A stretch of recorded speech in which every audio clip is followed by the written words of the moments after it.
नमस्कार विद्यार्थी मित्रांनो, स्पर्धा परीक्षेची तयारी करणाऱ्या सर्व विद्यार्थ्यांसाठी व्होकॅब्युलरी हा जो घटक आहे हा अतिशय महत्त्वाचा ठरतो.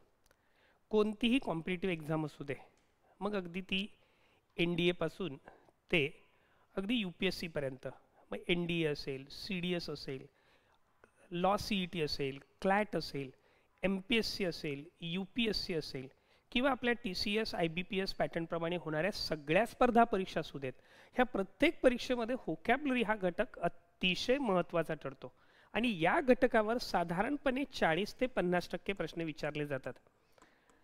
हे 40 ते 50% प्रश्न या घटकावर विचारलेले असल्यामुळे या घटकाला अनन्यसाधारण असं महत्त्व आहे. परंतु बऱ्याचदा विद्यार्थ्यांना इंग्रजी व्होकॅब्युलरी पाठ करणं हे कठीण वाटतं. इंग्रजी व्होकॅब्युलरी पाठ करायची म्हणजे रट्टा मारायचा, पाठांतर करायचं अशी आपली साधारणपणे अवस्था असते. आपल्याकडे जे संदर्भ पुस्तक असेल ह्या पुस्तकातले synonyms, antonyms, one word substitutions, idioms, phrases हे आपण जसेच्या तसे पाठ करण्याचा प्रयत्न करतो. परंतु जसे आपण पाठ करत जातो तसेच आपण मागे विसरत जातो आणि त्यामुळे व्होकॅब्युलरी या घटकाची तयारी कशी करावी असं प्रश्नचिन्ह प्रत्येक विद्यार्थ्याच्या मनामध्ये तयार होतं. हा व्हिडिओ जर तुम्ही शेवटपर्यंत पाहिलात तर तुमची व्होकॅब्युलरी या घटकाची भीती 100% निघून जाईल याची मला खात्री आहे.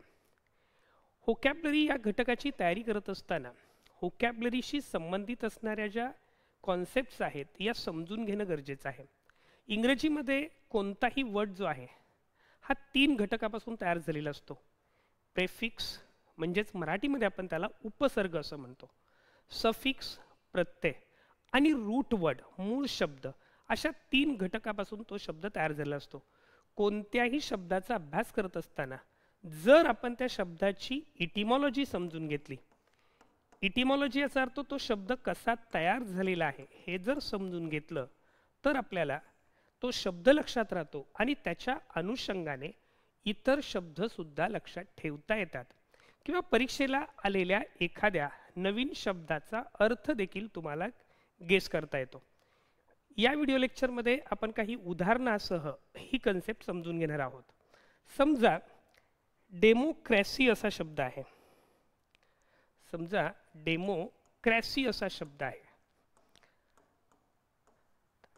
डेमोक्रॅसी हा जो शब्द आहे हा 2 रूट वर्ड पासून तयार झालेला आहे.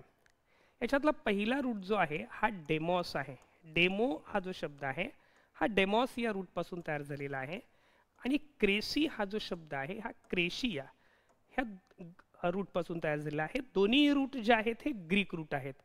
आता डेमोक्रसीमध्ये डेमॉस या शब्दाचा अर्थ होतो पीपल, क्रेशिया या शब्दाचा अर्थ होतो गव्हर्नमेंट, गव्हर्नमेंट और रूल. आणि म्हणून आपण डेमोक्रसी या शब्दाचं मिनिंग लिहितो government by the people, government by the people.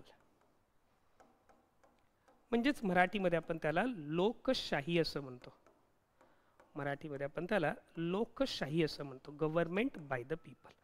आता या 2 शब्दांचा अभ्यास करत असताना जेव्हा तुमच्या लक्षात येतं की डेमोस या शब्दाचा अर्थ पीपल असा होतो, क्रेशी या शब्दाचा अर्थ गव्हर्नमेंट असा होतो, हे जर तुम्ही समजून घेतलं की डेमोस म्हणजे पीपल तर तुमच्या लक्षात येईल की डेमोसशी रिलेटेड इतर जे वर्ड येतील त्याचे अर्थ तुम्हाला शोधून काढणं किंवा ते अर्थ लक्षात ठेवणं हे पटकन सोपं जातं. म्हणजे उदाहरणार्थ समजा आता डेमोक्रॅसी म्हटलं की लोकशाही. समजा डेमोक्रॅट हा शब्द आला, डेमोक्रॅट हा शब्द आला तर पटकन आपल्या लक्षात येतं की याचा अर्थ काय असणार आहे, पर्सन हू सपोर्ट्स डेमोक्रॅसी. जी व्यक्ती लोकशाहीला आधार देते, लोकशाहीची समर्थक असते, त्या लोकशाही समर्थकाला आपण डेमोक्रॅट असं म्हणतो. पर्सन हू सपोर्ट्स डेमोक्रॅसी या शब्दाचा अर्थ आपल्याला लक्षात ठेवता येतो. Person who supports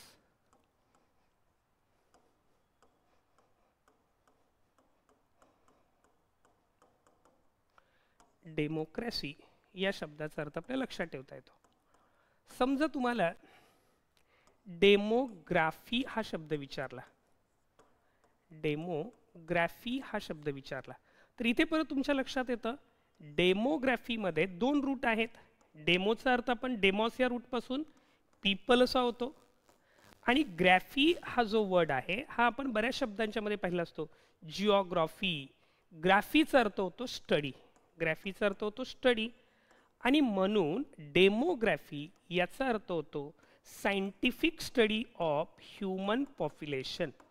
scientific study of human population हे पटकन लक्षात ठेवणं तुम्हाला तुलनेने सोपं जातं.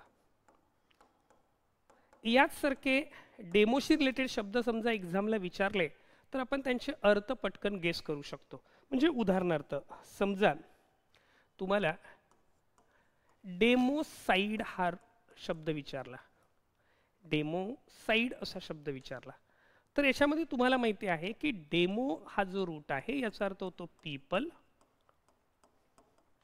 आणि साइड हा जो रूट आहे याचा अर्थ होतो किलिंग और किलर, मर्डर और मर्डरर अशा अर्थाने आपण वापरतो. आणि म्हणून डेमोसाइड याचं मिनिंग होतं किलिंग ऑफ अ मास, बहुसंख्य लोकांची हत्या, त्याला आपण डेमोसाइड असं म्हणतो.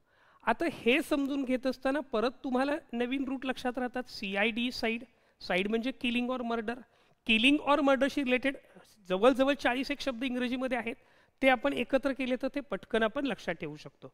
अशा पद्धतीने किंवा समजा डेमोशी रिलेटेड आणखी काही शब्द आले, समजा डेमो फाईल हा शब्द आला, डेमो फाईल हा शब्द आला तर डेमो फाईल या शब्दामध्ये परत तुमच्या लक्षात येईल की डेमोचा अर्थ पीपल आहे, फाईलचा अर्थ लव आहे. फाईल याच्यामध्ये डेमो मधला रूट जो आहे हा डेमॉस असा आहे, फाईल मधला रूट जो आहे हा फिलो पासून तयार झालेला आहे.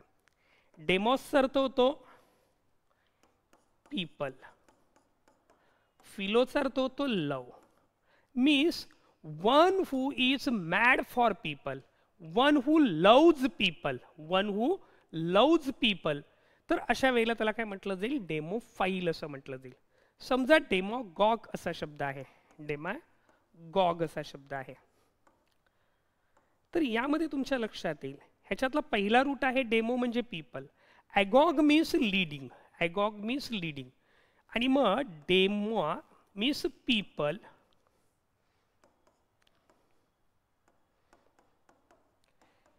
ॲगॉग मीन्स लीडर, डेमोगॉग याचा मिनिंग होतो, हा मिनिंग थोडासा सार्कॅस्टिकली आपण घेतो, leader of the mob, leader of the mob. प्रक्षुब्ध लोकांचा जो नेता आहे, लोकांना भडकवणारा, प्रक्षुब्ध वक्तव्याने भडकवणारा असा नेता आहे त्याला डेमोगॉग असं म्हणतो.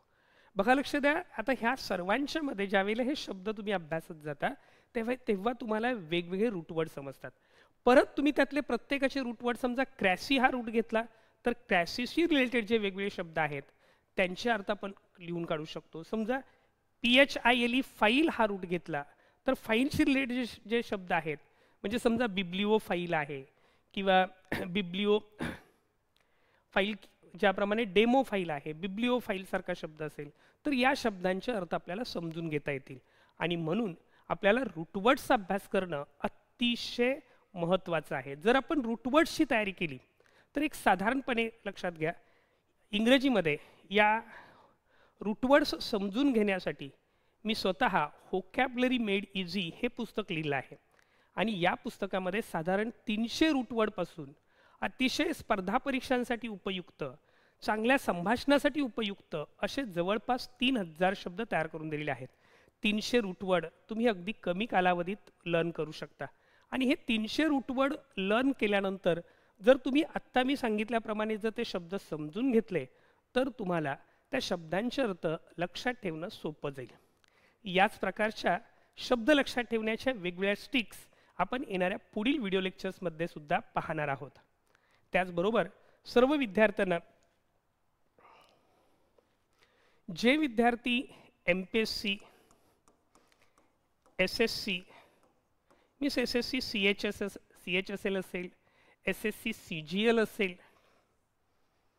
SSC CGL असेल, SSC स्टेनो असेल, SSC MTS असेल, त्याचबरोबर लॉ CET असेल, क्लॅट असेल, NDA असेल